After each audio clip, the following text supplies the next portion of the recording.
कैसे हैं आप सभी? आई होप सभी लोग अच्छे होंगे। आप सभी लोगों का हमारे यूट्यूब चैनल में स्वागत है। तो बच्चों, आज हम लोग लेकर के आए हैं इलेक्ट्रिक या इलेक्ट्रोस्टैटिक के जो प्रैक्टिस क्वेश्चंस हैं उनका एक वीडियो लेकर आए हैं आपके लिए। लास्ट लेक्चर्स में आप लोगों ने इलेक्ट्रोस्टैटिक का पार्ट 01, पार्ट 02, दैट मीन्स आप लोगों ने electric charge and Coulomb's law, electric dipole और इलेक्ट्रिक पोटेंशियल को 3 वीडियोस में कवर किया।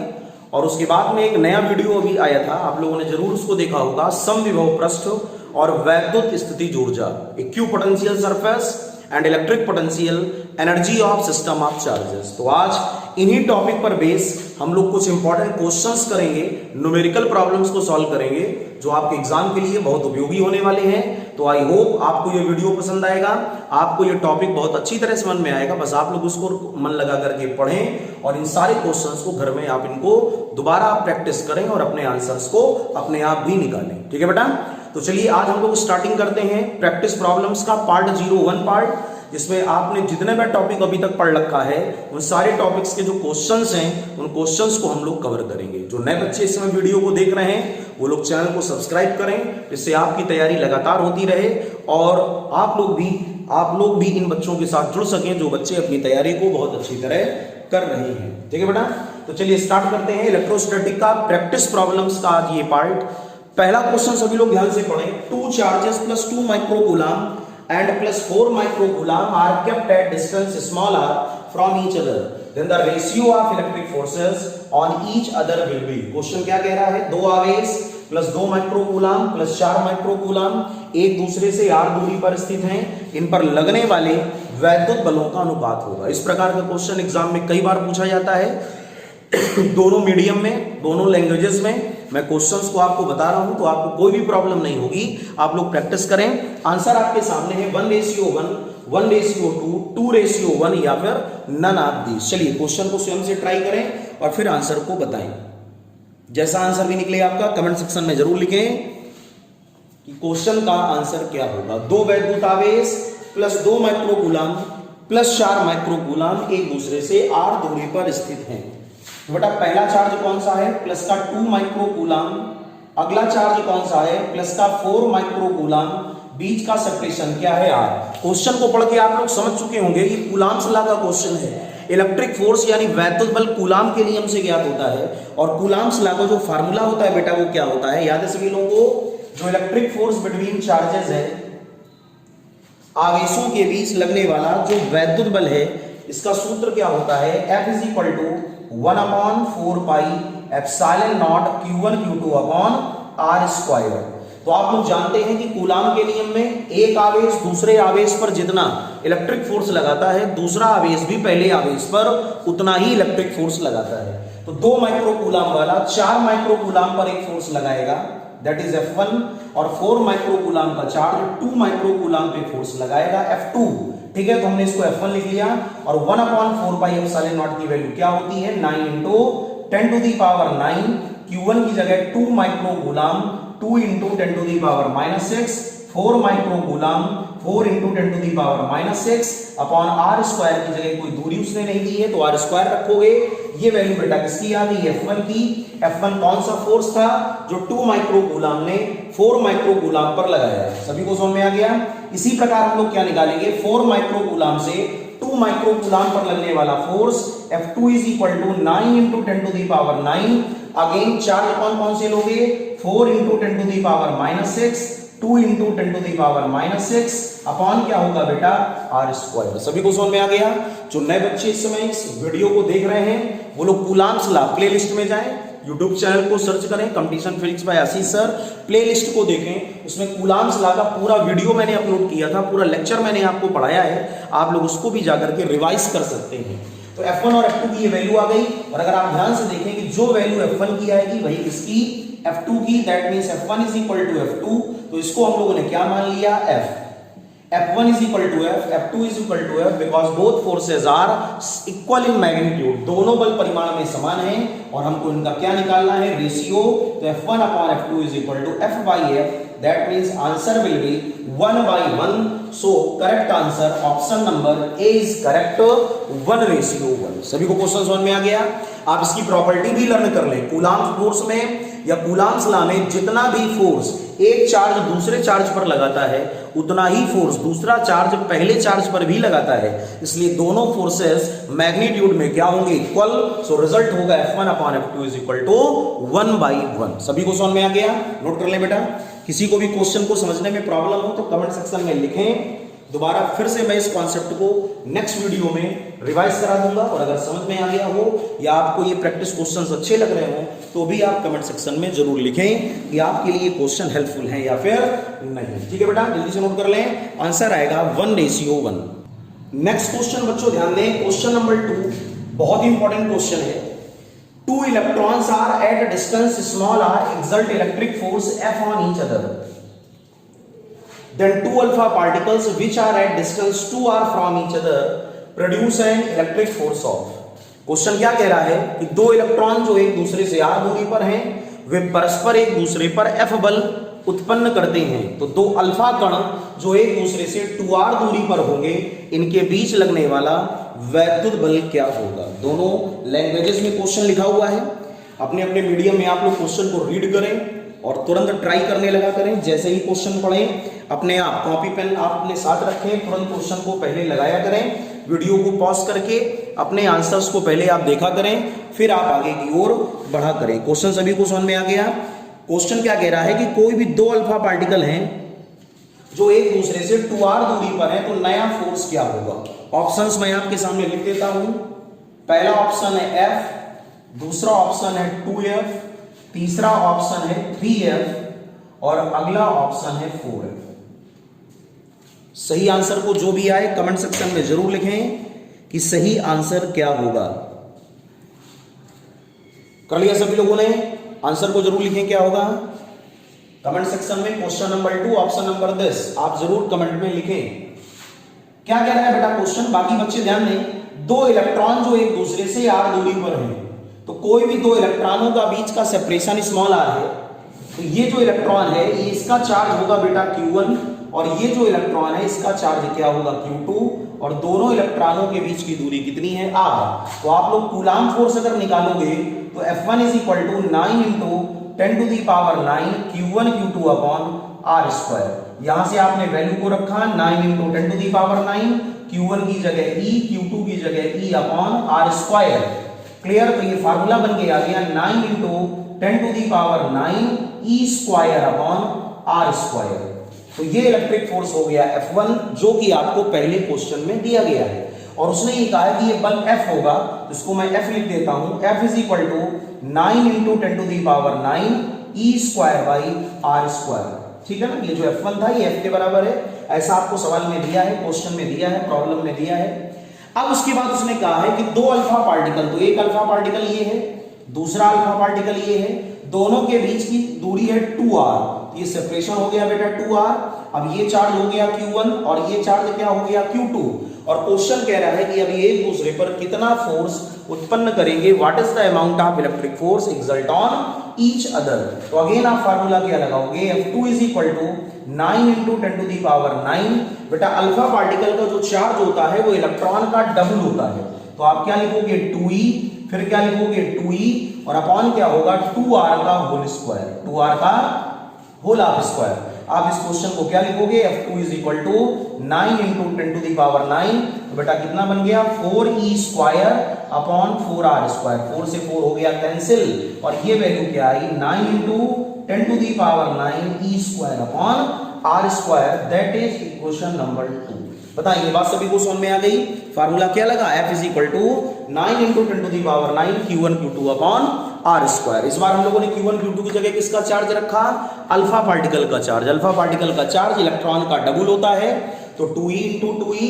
अब अगर आप ध्यान से देखें तो ये वैल्यू इस वैल्यू के इक्वल है और ये वैल्यू है कितनी F। That means alpha particle के बीच लगने वाला जो इलेक्ट्रिक फोर्स हो गया वो कितना हो गया F। Therefore, कौन सा आंसर बच्चों सही होगा, option number A is correct. Electric force on both alpha particles will be F। सभी को क्वेश्चन समझ में आ गया?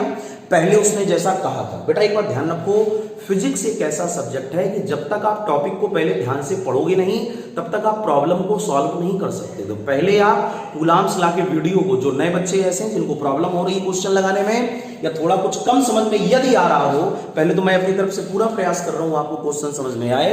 फिर भी अगर ऐसा लग रहा हो कि मुझको क्वेश्चन कम आ रहा है तो पहले आप कूलाम्स लॉ का वीडियो जाकर पूरा देखें, कूलाम्स लॉ को तैयार करें, उसके बाद फिर आप न्यूमेरिकल प्रॉब्लम पर आए। ठीक है, वैसे क्वेश्चन इतना हार्ड नहीं है कि आपको ना आए, लेकिन क्वेश्चन एग्जाम के लिए बहुत इंपॉर्टेंट है। इस टाइप के क्वेश्चन एग्जाम में बहुत जल्दी से आप सॉल्व कर सकते हो कुछ सेकंडों में।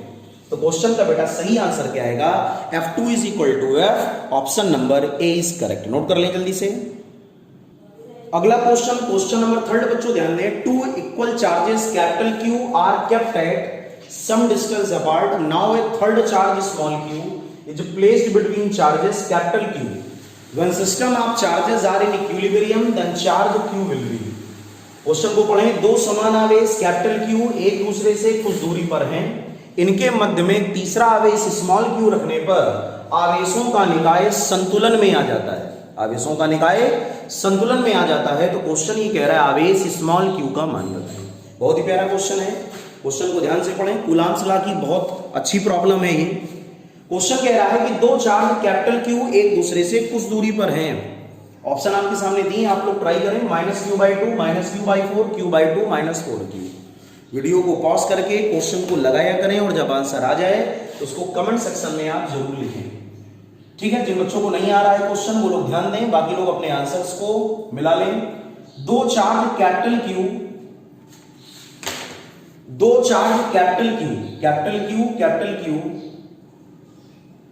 एक दूसरे से कुछ दूरी पर हैं। तो हम लोगों ने बेटा मान लिया कि ये डिस्टेंस r है और इनके बीच में तीसरा चार्ज स्मॉल q हमने रख दिया, जैसा कि उसने क्वेश्चन में कहा है कि एक थर्ड चार्ज स्मॉल q इनके बीच में रखा जाए। तो हम लोगों ने एक थर्ड चार्ज स्मॉल q को इनके बीच में रख लिया। अब क्वेश्चन कह रहा है कि स्मॉल q को रखने पर चार्जेस इक्विलिब्रियम में आ जाते हैं। जरा चेक करो, इक्विलिब्रियम के लिए संतुलन की सबसे बड़ी पहचान होती है कोई भी आवेश तब संतुलित होगा जब उस पर लगने वाले वैद्युत बल परस्पर विपरीत दिशाओं में होंगे। Electric forces are must be in opposite directions. चलिए पहले वैद्युत बल को देखें। ये चार्ज है पॉजिटिव और ये भी पॉजिटिव, तो स्मॉल q कैपिटल Q पर क्या एक्सर्ट करेगा? प्रतिकर्षण बल, force of repulsion, that is F1। ठीक है बेटा। इसी प्रकार ये वाला चार्ज कैपिटल Q इस वाले कैपिटल Q पे क्या लगाएगा? Force of repulsion, that is F2। अब आप ध्यान से देखें कि ये दोनों फोर्सेस F1 और F2 एक ही डायरेक्शन में है, जबकि संतुलन के लिए आवश्यक शर्त क्या होती है कि आवेश पर लगने वाले वैद्युत बल electric forces opposite in direction में होने चाहिए। यहां पर देखो F1 और F2 कैसे हैं? अपोजिट इन डायरेक्शन, तो ये चार्ज बैलेंस हो जाएगा, लेकिन ये परिस्थिति यहां पर नहीं है। कैपिटल Q पर दोनों फोर्सेस सेम डायरेक्शन में हैं, इसलिए आवेश कैपिटल Q बैलेंस नहीं होगा, ये संतुलित नहीं होगा। इसका मतलब क्या हुआ कि क्वेश्चन में तो कह रहा था कि तीनों चार्ज बैलेंस होने चाहिए, यहां पर तो कैपिटल Q ही बैलेंस नहीं हुआ। अब हम लोगों ने इस चार्ज को कर दिया -Q। बेटा ध्यान देना, बस यही बात इस क्वेश्चन में ध्यान देने वाली होती है कि जब बीच वाले चार्ज को +Q किया था तो चार्ज कैपिटल Q बैलेंस नहीं था। ना ये बैलेंस होगा ना ये वाला चार्ज बैलेंस होगा। क्यों बैलेंस नहीं होगा? क्योंकि इन पर लगने वाले जो इलेक्ट्रिक फोर्सेस हैं वो सेम डायरेक्शन में हो गए, जबकि संतुलन के लिए वैद्युत बल कैसे होने चाहिए? परस्पर विपरीत दिशाओं में होने चाहिए। तो अब अगर यहां पर ये चार्ज -Q है, अब जरा इसको चेक करो, मैं इसको रफ कर देता हूं। अब आप फिर से देखें, ये -Q ये +Q, माइनस वाला चार्ज कैपिटल Q पे लगाएगा फोर्स ऑफ अट्रैक्शन, तो ये हो गया F1, और ये वाला कैपिटल Q इस वाले कैपिटल Q पे लगाएगा फोर्स ऑफ रिपल्सन, तो ये क्या हो गया? F2। बेटा इस बार ये वाला चार्ज बैलेंस होगा। मेरी बात आपको समझ में आ गई है क्या? इस बार जो कैपिटल Q चार्ज है वो बैलेंस होगा। जब ये चार्ज बैलेंस है तो ये भी बैलेंस होगा। ये -Q कैपिटल Q पे एक फोर्स लगाएगा F1, और ये -Q कैपिटल Q पे इधर पे फोर्स लगाएगा, +Q इस वाले Q पे फोर्स लगाएगा F2। ये भी अपोजिट इन डायरेक्शन है। और बीच वाले चार्ज को भी चेक कर लो बेटा, -Q को प्लस वाला Q -Q को अपनी ओर खींचेगा तो फोर्स हो गया F1, और ये वाला +Q इस -Q को अपनी ओर खींचेगा तो फोर्स क्या हो गया? F2। तीनों आवेशों को अगर आप ध्यान से देखो तो तीनों चार्जेस पर लगने वाले फोर्स अपोजिट इन डायरेक्शन है, दिशाओं में विपरीत है, इसलिए आवेशों का यह युग्म संतुलन की अवस्था में होगा, बैलेंस स्टेट में होगा। सभी को बात समझ में आ गई? चलिए अब बेटा देखो, यहां से यहां तक की दूरी कितनी हुई? r/2, और यहां से यहां तक की दूरी क्या हुई? r/2। ठीक है, तो अगर ये दूरी पूरी r थी, ये देखो स्मॉल r, कैपिटल Q के बीच की दूरी स्मॉल r, तो बताओ कैपिटल Q माइनस Q के बीच की डिस्टेंस r/2 और माइनस Q कैपिटल Q के बीच की डिस्टेंस r/2। चलिए मैं डायग्राम को फिर से यहां बना लेता हूं। कैपिटल Q, यहां पर भी ये कैपिटल Q, बीच में चार्ज है माइनस Q, ये r/2 और ये r/2। अब तो आपको बात समझ में आ गई ना कि मिडिल चार्ज पॉजिटिव नहीं होगा, मिडिल चार्ज हमको क्या लेना पड़ेगा? नेगेटिव, तभी तीनों चार्ज बैलेंस में होंगे। अब इस वाले चार्ज को आप चेक करो, ये वाला चार्ज जो कैपिटल Q है, ये इस वाले कैपिटल Q पे एक फोर्स लगाएगा, और ये वाला charge minus Q capital Q पे एक फोर्स लगाएगा, और इन फोर्सेस को मैंने क्या बोल दिया? F1 और F2। आप किसी को भी F1 F2 कर सकते हो। चलो इसको F1 लिख देते हैं और इसको क्या लिख देते हैं? F2। तो सबसे पहले हम लोग निकालेंगे माइनस प्लस Q और कैपिटल Q के बीच में लगने वाला बल। कैपिटल Q और कैपिटल Q के बीच जो फोर्स है F2, ये निकालेंगे। तो बेटा F2 बराबर फार्मूला क्या आएगा? इसने इसको रिपेल किया है ना, तो F2 is equal to formula क्या आएगा? 9 × 10⁹ Q × Q अपॉन r²। ये भी कैपिटल Q, ये भी कैपिटल Q, और दोनों चार्जेस के बीच की डिस्टेंस क्या है? Small r। क्लियर हो गया बेटा? Electric force 9 × 10⁹ Q1 Q2 upon r²। तो यहां पर ये फोर्स कितना हो गया? 9 × 10⁹ Q² अपॉन r²। अब हम लोग क्या करेंगे? माइनस Q और कैपिटल Q के बीच फोर्स निकालेंगे, जो कि F1 है, attraction force. Therefore F1 is equal to 9 × 10⁹ capital Q into small q upon r/2 का होल हाफ स्क्वायर। ये सेपरेशन देखो कितना है? r/2। और चार्जेस को कभी भी साइन के साथ मत लेना, मैंने आपको बताया है कई बार, कूलाम्स लॉ में जो इलेक्ट्रिक फोर्स होता है उसमें वैद्युत बल को निकालते समय चार्जेस को मैग्नीट्यूड अर्थात परिमाण में लिया जाता है, तो नेगेटिव साइन नहीं आएगा। तो यहां पर ये कितना आ गया? 9 × 10⁹ और बेटा ये बन गया 4qq upon r²। Question number 2 आ गया। सभी को समझ में आ गया?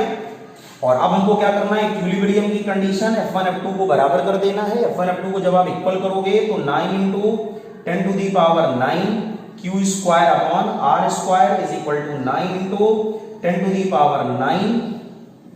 4 small q capital Q upon r² से r² कैंसिल, 9 × 10⁹ से 9 × 10⁹ कैंसिल, q से q कैंसिल। तो बेटा यहां से रिजल्ट क्या आया? Capital Q is equal to 4q। ये फार्मूला आपको समझ में आया? Capital Q is equal to 4q से अगर स्मॉल q को काउंट करोगे तो small q is equal to आएगा capital Q/4। Small q is equal to बेटा यहां से क्या आएगा? Capital Q/4। क्वेश्चन में उसने क्या कहा था? q की वैल्यू बताओ, तो q की वैल्यू क्या होगी? Capital Q/4। लेकिन ये चार्ज होगा कैसा बेटा? Negative minus q। इसका मतलब रिजल्ट हमारा सही होगा माइनस का Q/4। अब आप स्वयं देख लें कौन सा आंसर आपका सही है, और जो आंसर आपने निकाला था आप उससे मैच कर लें। तो क्वेश्चन का सही आंसर है option number B, minus Q/4। तो चार्ज स्मॉल q की वैल्यू जब माइनस Q/4 होगी तो पूरा निकाय तीनों चार्जेस किसमें होंगे? इक्विलिब्रियम में होंगे, संतुलन की अवस्था में होंगे। तो क्वेश्चन बहुत इंपॉर्टेंट है, कई बार पेपर या परीक्षाओं में पूछा गया है क्वेश्चन ये, इसलिए इस क्वेश्चन को आप लोग जरूर प्रैक्टिस में रखें। ठीक है बेटा? सभी को समझ में आ गया? कमेंट सेक्शन में आप जरूर लिखें कि सारे क्वेश्चंस आपको समझ में आ रहे हैं कि नहीं आ रहे हैं। मैं अपने अकॉर्डिंग इंपॉर्टेंट क्वेश्चंस ही आपको करा रहा हूं, फिर भी आप अपनी बातों को जरूर बताएं कि क्वेश्चंस आपको इंपॉर्टेंट लगे कि नहीं लगे। ठीक है बेटा? तो क्वेश्चन को ध्यान से करें, मन लगा करके तैयारी करें। जैसे मैं ऑफलाइन में आपको सारे टॉपिक क्लियर करता हूं, वैसे ही आपके लिए भी ऑनलाइन में भी उसी प्रकार के क्वेश्चंस को बताने का प्रयास करता हूं। तो जो बच्चे दूर बैठे हैं, जो लगातार क्लासेस नहीं ज्वाइन कर पा रहे हैं, वो लोग अपने टॉपिक को रिवाइज करते हैं। ठीक है? जल्दी से नोट कर लें इस क्वेश्चन को। अगला क्वेश्चन बच्चों ध्यान दें, क्वेश्चन नंबर 4 इक्वल चार्जेस। क्या बात है? Question number 4 equal charges. चलिए अच्छी बात है। 4 equal charges each of small q are placed at corners of a square whose side is small a, then the resultant electric force on any one charge q will be। Question को ध्यान से पढ़ें। 4 समान आवेश प्रत्येक small q एक वर्ग के शीर्षों पर स्थित हैं, जिसकी प्रत्येक भुजा स्मॉल a है। तो वर्ग के किसी एक शीर्ष पर रखे आवेश Q पर लगने वाला परिणामी वैद्युत बल क्या होगा। ठीक है, बहुत ही प्यारा क्वेश्चन है, तो बच्चों ने इससे पहले क्वेश्चन लगाया भी होगा और इस क्वेश्चन की इंपॉर्टेंस बहुत ज्यादा है। इस क्वेश्चन से कई सारे कॉन्सेप्ट क्लियर होते हैं, तो क्वेश्चन को आप लोग ध्यान से समझें। ठीक है, पहले अपने आप ट्राई करें, जो आंसर है उसको कमेंट सेक्शन में जरूर लिखें कि क्वेश्चन कैसे सॉल्व होगा या उसका आंसर क्या है। ठीक है बेटा, तो कह रहा है कि 4 आवेश हैं, 4 चार्जेस, जिनको स्क्वायर के कॉर्नर्स पे रखा गया है। तो पहले उसने जो कहा वो मैंने कर दिया। इन चार्जेस को मैंने ए साइड, स्मॉल ए साइड है, ए भुजा है स्क्वायर यानी वर्ग की, और यहां पर चार्जेस को रखा गया है। ठीक है, सभी को क्लियर हो गया। अब क्वेश्चन ये कह रहा है कि किसी भी एक चार्ज पर लगने वाला रिजल्टेंट फोर्स बताएं। अगेन कूलम्स फोर्स, फिर से हमको कूलम का वैद्युत बल निकालना है। कैसे करोगे प्रॉब्लम को? सभी लोग जानते हो कोई भी चार्ज स्वयं के कारण स्वयं पर फोर्स नहीं लगाता, बट सेल्फ फोर्स थोड़ी लगाएगा। फोर्स तो कोई दूसरा चार्ज किसी दूसरे चार्ज पे लगाएगा ना, पहला आवेश दूसरे पे, दूसरा पहले पे, अपने पर तो कोई चार्ज फोर्स लगाएगा नहीं। कितने चार्जेस हैं यहाँ पर? 1 2 3 4। तो किसी भी एक चार्ज पर अगर फोर्स निकालोगे तो बाकी के 3 आवेश उस चार्ज पर फोर्स लगाएंगे। ये बात आपको समझ में आ रही है जो मैं कह रहा हूं? अगर आप इस चार्ज की बात करो तो ये वाला चार्ज इस पर फोर्स लगाएगा, ये वाला चार्ज इस पर फोर्स लगाएगा, और ये वाला चार्ज भी इस पर इलेक्ट्रिक फोर्स लगाएगा। ठीक बेटा, चलिए ध्यान से देखिए हम लोग, मैंने इससे इसको मैच कर दिया क्योंकि दूरी लेनी है दोनों चार्जेस की। ये तो दूरी पता है ए, ये दूरी पता है ए, ये दूरी नहीं पता, तो हम जानते हैं a√2। सभी लोग जानते हो जो डायगोनल होता है, जो वर्ग का विकर्ण होता है, वो साइड √2, तो a√2। चलो फोर्स की डायरेक्शन देखो, ये चार्ज है पॉजिटिव और ये भी चार्ज है पॉजिटिव, तो ये चार्ज इस पर फोर्स लगाएगा रिपल्सन, दैट इज F1। ये फोर्स बेटा क्या हो गया? F1। ठीक है, इसी प्रकार ये वाला चार्ज है पॉजिटिव और ये भी पॉजिटिव, तो ये इस पे फोर्स लगाएगा F2। लेकिन ये चार्ज है पॉजिटिव और ये भी पॉजिटिव, तो ये इस पर फोर्स लगाएगा F3। तीनों फोर्सेस आपको समझ में आ गए? बताएं, क्या तीनों फोर्स आपको समझ में आ गए? ये वाला फोर्स F1, ये F2 और ये F3। क्लियर हो गया? ये F1 किसने लगाया? इस वाले Q ने इस वाले Q पे। ये F2 किसने लगाया? इस वाले Q ने इस वाले Q पे फोर्स एक्सर्ट किया, और इस वाले Q ने इस वाले Q पे F3 फोर्स लगाया। ठीक है, F1 F2 F3 के वैल्यू नोट कर लो। कूलम्स लॉ का फार्मूला जानते हो, 1/4πε0 Q1 Q2/r²। पहले F1 लिखो। F1 फोर्स किसने किस पे लगाया? इस वाले चार्ज ने इस वाले चार्ज पर। तो फार्मूला बेटा क्या आएगा? K Q1 Q2, तो दोनों चार्जेस सेम है और बीच की दूरी क्या है? a²। तो बताओ क्या बनेगा? KQ²/a² equation number 1। सभी को समझ में आ गया? बार बार 9 × 10⁹ मत लिखा करो K की जगह, जब तक फाइनल आंसर ना निकालना पड़े। ठीक है, K रखा करो, K कांस्टेंट है। इसी प्रकार आप लोगों ने क्या निकाली? F2 किसने किस पे फोर्स लगाया? इस वाले चार्ज ने इस वाले चार्ज पे फोर्स क्या लगाया? F2। तो फिर से K आवेश फिर से समान है, चार्जेस आर सेम, डिस्टेंस क्या है बेटा? a²। तो अगेन फार्मूला बन गया KQ²/a² इक्वेशन नंबर 2 हो गया। क्लियर? F3 फोर्स किसने लगाया? इस वाले चार्ज ने इस वाले चार्ज पर, और बीच की दूरी कितनी है इस बार? Distance a√2। तो आप फिर से फार्मूला क्या लिखोगे? F3 = K Q upon r² की जगह a√2 का होल स्क्वायर। बोलो बच्चों, सबको बात समझ में आ गई क्या? तीनों F1 F2 F3 तो आपको समझ में आ गए होंगे। आ गए समझ में? बहुत अच्छी बात, प्यारे बच्चे हो, अच्छे बच्चे हो, दिल के सच्चे बच्चे। ठीक है, F1 F2 F3 आ गया बेटा। अब जब F1 F2 F3 आ गया तो वेक्टर डायग्राम से देखो, F1 और F2 एक दूसरे के परपेंडिकुलर है। ये फोर्स कौन सा है? F2। अच्छा ये F1, चलो ये F1, ये वाला फोर्स कौन सा? F2। दोनों फोर्स एक दूसरे से कैसे हैं? 90 पे, और दोनों के मैग्नीट्यूड इक्वल है। देखो KQ²/a², KQ²/a², दोनों के मैग्नीट्यूड इक्वल हैं, तो मैंने इनको F लिख दिया। ठीक है, अब आप वेक्टर की प्रॉपर्टी क्या जानते हो? अगर समान परिमाण के, सेम मैग्नीट्यूड के दो वेक्टर 90 पे हो तो उनका रिजल्टेंट उनके बीच से जाता है। तो बताओ यहां पर भी दोनों फोर्सेस इक्वल हैं फॉर F, तो इनका परिणामी के बीच से जाएगा यहां से, और वो होगा कितना? F√2। किस फार्मूले से? रिजल्टेंट का फार्मूला जानते हो, F' = √F1² + F2²। इसी को मैंने डायरेक्ट लिख दिया है F√2। तो ये F√2 आ गया, और इसी डायरेक्शन में क्या है F3, तो यहां पर मैंने लिख दिया F3। सभी को इतनी बात समझ में आ गई? डायग्राम तो क्लियर हो गया होगा। ये F√2 किसका रिजल्टेंट है? इस वाले F का और इस वाले F का। और ये तो आपको कॉन्सेप्ट में पता है कि F3 जा रहा है, देख लो फिगर पे। तो F3 और F√2 सेम डायरेक्शन में हो गए, आर इन सेम डायरेक्शन, दोनों समान दिशाओं में हो गए। और जब ये दोनों समान दिशाओं में हो गए तो हमको निकालना पड़ेगा नेट इलेक्ट्रिक फोर्स, यानी परिणामी वैद्युत बल। और बेटा परिणामी वैद्युत बल क्या होगा? F net is equal to F√2 plus F3। ये आपका आंसर है। वैल्यू को रख करके आंसर मुझको समझ में आ जाएगा। F√2, F की वैल्यू क्या है बेटा? KQ square upon A square √2, और F3 की वैल्यू कितनी है? KQ square by A square. और कहां गया F3? ये है F3, ठीक है। तो KQ स्क्वायर अपॉन कितना है बेटा? ये A स्क्वायर इंटू 2 या 2A स्क्वायर। पूरे से क्या कॉमन ले लिया जाए? √2 का स्क्वायर से 2 लिख दिया है। पूरे से क्या कॉमन ले लिया जाए? KQ square by A square. Bracket में बेटा क्या आंसर आया? 1/√2 प्लस √2 प्लस 1/2। आप आंसर को मिला लें, आपका कौन सा आंसर सही होगा जल्दी से देखें। KQ square by A square 1/√2, ये तो गलत है, ये सही है।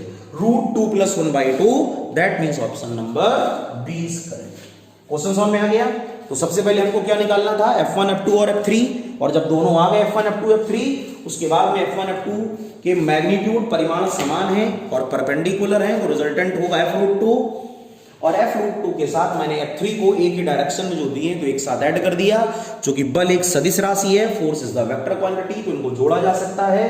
तो F√2 प्लस F3, बस इसकी वैल्यू को रख दिया, कॉमन ले लिया, आंसर आ गया। क्लियर? बहुत अच्छा क्वेश्चन है, तैयार कर लेना। ठीक, नोट कर लो जल्दी से क्वेश्चन को नोट कर लें अपनी कॉपी में, और कमेंट करके बताएं क्वेश्चन आपको समझ में आ रहा है कि नहीं आ रहा है। कूलाम्स लॉ की ये प्रॉब्लम इसका वीडियो केवल आपके लिए मैंने इसीलिए बनाया है जिससे आपको क्वेश्चंस भी अच्छी तरह तैयार हो सके। ठीक है बेटा, जल्दी से नोट कर लें। अगला क्वेश्चन ध्यान दें बेटा, सेम उसी प्रकार का क्वेश्चन है, अपने आप ट्राई भी कर सकते हैं। 3 equal charges small q are kept at corners of an equilateral triangle, समबाहु त्रिभुज, then resultant electric force on any one charge will be. बिल्कुल इसी जैसे अभी स्क्वायर का क्वेश्चन किया वैसे ट्रायंगल का करना है ना। क्या कह रहा है? 3 समान आवेश प्रत्येक स्मॉल q समबाहु त्रिभुज के शीर्षों पर हैं, किसी एक आवेश पर लगने वाला परिणामी वैद्युत बल क्या होगा? आंसर्स आपके सामने लिखे हैं, F√2, F, F√3, F√5। चलिए क्वेश्चन को अपने आप लोग ये वाला खुद से ट्राई करें और आंसर को लिखें। अभी स्क्वायर वाली ये प्रॉब्लम आपने की है, वैसे ही क्वेश्चन ट्रायंगल का है, लेकिन ये क्वेश्चन है बहुत इंपॉर्टेंट। यहां पर भी चार्ज स्मॉल q है, यहां पर भी चार्ज स्मॉल q, यहां पर भी चार्ज स्मॉल q। इसकी डायमेंशन को लेट कर लो स्मॉल a। प्रत्येक भुजा चूंकि समबाहु त्रिभुज है, इक्विलैटरल ट्रायंगल, ठीक है। अब किसी एक चार्ज पे फोर्स निकालना है, इस वाले चार्ज पे फोर्स निकाल लो। ये वाला चार्ज इस वाले चार्ज पे फोर्स लगाएगा, फोर्स ऑफ रिपल्सन, तो F1। ये वाला चार्ज इस वाले चार्ज पर फोर्स लगाएगा, तो फोर्स ऑफ रिपल्सन, ठीक है। और ये वाला चार्ज स्वयं के कारण स्वयं पे फोर्स लगाएगा नहीं, जानते हो कोई भी चार्ज अपने से फोर्स नहीं जनरेट करता, दूसरे चार्ज से उसको फोर्स का एक्सपीरियंस करना पड़ता है। तो ये F1 किसने फोर्स लगाया? इस वाले चार्ज ने, और F2 इस वाले चार्ज ने। क्लियर? अब ये एंगल कितना है बेटा? 60, क्योंकि इक्विलैटरल ट्रायंगल है, समबाहु त्रिभुज, एंगल 60 होता है, तो ये भी एंगल कितना होगा? 60, ठीक है। अब आप F1 F2 की वैल्यू को लिख लें। F1 कितना होगा? F1 इज इक्वल टू होगा K Q1 Q2, तो Q1 की जगह Q, Q2 की जगह Q, Q, और अपॉन R स्क्वायर की जगह A स्क्वायर, तो ये बन गया KQ square by A square. फिर अगर आप F2 को लिखें तो F2 बराबर भी आएगा KQ square by A square. सभी को समझ में आ गया? Q into Q upon A square, Q into Q upon A square. F1 F2 आ गया। अब वेक्टर डायग्राम क्या कहता है कि दो वेक्टर जो समान परिमाण की हैं, देखो F1 F2 सेम मैग्नीट्यूड, तो अब मैं लिख सकता हूं दोनों कितने डिग्री पर है? 60, तो इनका जो रिजल्टेंट होगा वो होगा F', और यहां पर थीटा इज इक्वल टू कितना हो गया? 60, F1 इज इक्वल टू कितना हो गया? F, F2 is equal to कितना हो गया? F। अब आप निकालोगे रिजल्टेंट फोर्स F' बराबर under root F1 square plus F2 square plus 2F1 F2 cos 60। तो यहां पर F1 की जगह भी क्या रखना है आपको? F स्क्वायर, F2 की जगह भी F square 2f square cos 60 1/2, तो बच्चों ये आ गया अंडर रूट 3f स्क्वायर, और 3f स्क्वायर को आप लोग क्या लिखोगे, f रूट 3। तो कहने का मतलब चार्ज पर प्रत्येक आवेश पे लगने वाला जो इलेक्ट्रिक फोर्स होगा वो कितना होगा, f रूट 3। बात आपको समझ में आ गई। ये एंगल कितना है, 60, ठीक है। तो इक्विलैटरल ट्रायंगल में 60 अंश का कोण होता है, और ये वेक्टर की प्रॉपर्टी, दो वेक्टर अगर एक दूसरे से थीटा एंगल पर हों तो उनके बीच में लगने वाला रिजल्टेंट फोर्स क्या होता है, आंसर क्या होता है, under root f1 square plus f2 square plus 2f1 f2 cos theta से, और थीटा की वैल्यू 60, तो क्वेश्चन का आंसर है f root 3, option number C is correct. सभी को समझ में आ रहे हैं सारे क्वेश्चन। ये पांचों क्वेश्चन बहुत इंपॉर्टेंट थे, इनको आप लोग जरूर तैयार कर लें, वीडियो को पॉज करके इनको नोट कर लें, और एक बार घर में खुद से लगाने का प्रयास करें कि दोबारा एग्जाम में कभी इस प्रकार का क्वेश्चन आए तो आप इसको जरूर कर पाए।